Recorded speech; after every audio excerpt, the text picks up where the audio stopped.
Let's talk about lifting your jowls and smoothing out that neck so that we can really take care of some of these lower face areas. First of all, everything's based around a really good collagen agenda and a really good skincare routine. I put together the CRISP method so that you get the right order of products. I have lots of product suggestions. You don't have to spend a lot of money to get good products, and that will really make sure that the actives are doing the work as quickly as possible. So if you're not using the CRISP method, you're just not going to get there as quickly, scientifically speaking. You're going to have a really good face rolling or gua sha routine. And you're really going to focus on, for the lower face, you're really going to focus on these jowls, you're going to sculpt your chin, and you're going to really focus on this platysmal band muscle. And you really want to get that relaxed. So what you're going to do is you're going to have a really good carving routine. You're just talking about 6-7 times each side. And if you saw my gua sha video from a couple of months ago, you'll see me doing this. And you're really just kind of pulling at a soft to medium. You have it at a 45-degree angle and you're really flattening that muscle out. And what you're doing is you're really kind of stretching it up because this muscle goes from here down to here. So you're really kind of stretching it up so that it's not pulling down, and you're moving it out, and you're just kind of stretching that muscle in all different directions.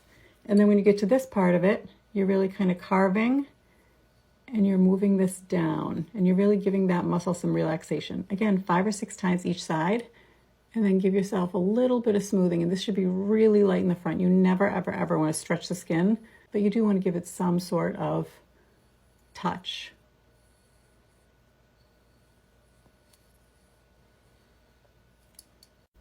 And then make sure you get the other side. And if you find any kinks or bumps along the area, just make sure you massage those out because that's what starts to really tighten the muscle. You want to alternate days for this. One day you want to do microcurrent, and then one day you want to do radio frequency. But every day you want to be doing gua sha and facial exercises, at least 5 days a week. So I'm actually using today the Zip microcurrent, and the Zip microcurrent will go in and send those currents. It almost works like one of those TENS machines.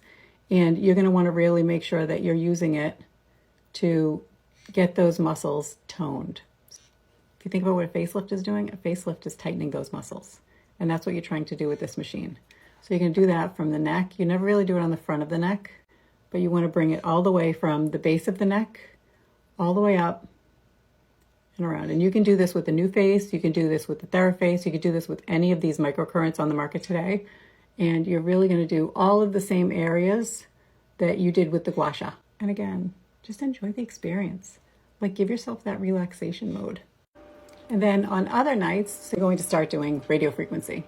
And I'm using a Sure Beauty cavitation machine, but you can use the Niwa, and you really kind of stay in this area. You'll do this for about 5 minutes on each side when you do it that night. So it'll take you about 20 minutes to do the whole routine. So you'll do 5 minutes here in this quadrant. You'll do 5 minutes here in this quadrant, and then you'll have this quadrant and this quadrant. And when you do that, that will really stimulate that collagen. It's basically sending radio frequency signals in there and basically saying, okay, you guys, get to work, build me some collagen. And that's what you need, is you need that plumpness down there. I have been using the Niwa for months and I've loved this machine. I have a video on this machine down in my link somewhere. And then I've been using this radio frequency cavitation machine. And it's a really big unit. And I'm going to be doing a whole video on it, which I've also loved as well. You can get away with either one of them and have great results. If you have to pick between one or the other in microcurrent or radio frequency, if you can only afford one machine, buy the radio frequency for your neck. Your neck is going to need the radio frequency more than the microcurrent. You can do a lot with facial massage and exercising. So I hope that's helpful. Gua sha and facial exercises 5 times a week. Microcurrent and radio frequency alternating 2 to 3 times a week. Collagen and skincare. Use the CRISP method. Trust me, people are getting incredible results by just flipping things around. I hope that's helpful. Talk to you soon.